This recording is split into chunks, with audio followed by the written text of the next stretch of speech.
All right, so this is video 2 of the How to Create a S'mores app tutorial, and we are ready for a second screen. We have done all that we need to do on our first screen here. We have our information picture button that clicks next, but it doesn't really go anywhere, does it? So we need to add a screen so that when we click on the word next on this button, it will open up a new screen. So I'm going to go over here to add screen in the top right-hand corner.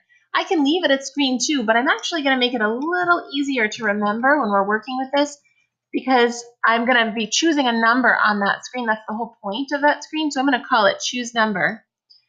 And then it will give me a blank slate to work with. Now, on my app, what I mean by choose number is over here, choose the number of bars that you have to find out how many s'mores you can make.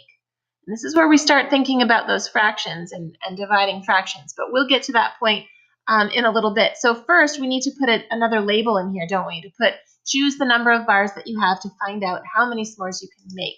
So I'm going to drag a label over. Now that seems like a lot of text to put in one little label, and it is a lot, but we're going to try to smush it in anyway. Choose the number of bars that you have. Choose the number of bars that you have to find out how many s'mores you can make. Now what's going to happen here is it's going to look like there's not enough room. I'm willing to bet, though, that when you test your app and you pull it up on a real screen on the Android tablet or an Android smartphone, it will shrink to fit inside your screen, or it will adjust. So we're going to leave it just like this, even though it doesn't look awesome right now. We're going to leave it like that and see what happens when we live test. All right, so underneath that, I need some buttons. So I chose for my numbers of whole bars 1, 3, and 5. So people can choose from, I have 1 bar, 3 bars, or 5 bars. And those are all buttons. So I'm just gonna, this is an easy part. We're gonna drag over 3 buttons and change the button text to be 1. And then 3, and you have different numbers. Again, you could have chosen different numbers that are more challenging. The math could have been more challenging for you or less challenging. It is up to you. And then we're gonna do our 3rd button, and I had selected 5 chocolate bars. All right, so this screen is, believe it or not, done designing. We need to start coding with some blocks. So I'm going to go back to my home screen, to screen 1. And this button next, I need to program it using some blocks to open the choose number screen. So I need to select the button over here. This is where I can drag over some blocks and really start some coding. Under screen 1, my button, when it's clicked, so you're going to just pick this up and drag it over here. When it's clicked, we want a certain thing to happen. We want a new page to open. So when it's clicked, we want in our control section to open another screen. So I'll give you a second to find this. It's on the left-hand side. It's in control. You don't have any of these selected right now. You're just selecting up here, this yellowy, like goldish color. You're going to click over here that says open another screen.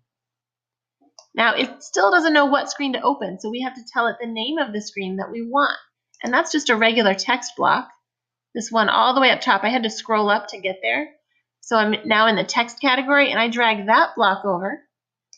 And I need to type in the name of the screen. It needs to be exactly the way we called it over here. Choose number, capitals, spaces, and everything. So it needs to be identical. Choose number.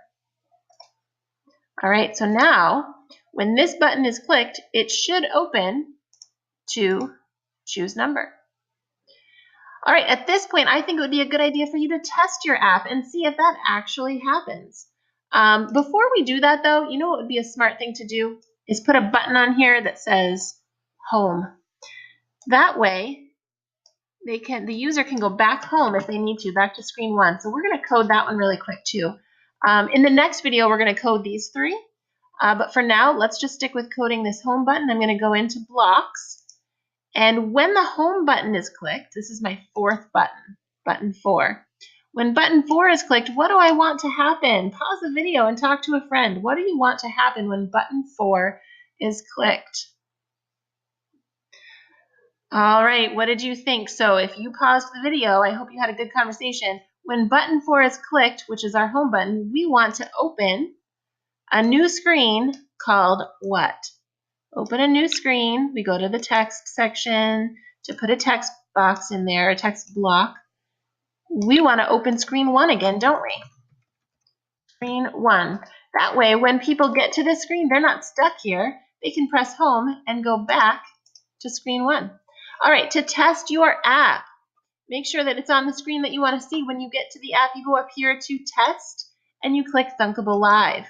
Then on your smartphone or tablet, you open the Thunkable app, and you click Scan QR Code, or alternatively, you can type in this code. Once you scan it, give it a second. It'll take maybe 1, 2, 3, 5 seconds or so to think about it, and then it's going to display your app, and you should be able to press the button on each of those screens, the one that says Next, and then the one that said Home, and you should be able to go back and forth between the two screens. So try that out, and I will see you in video 3.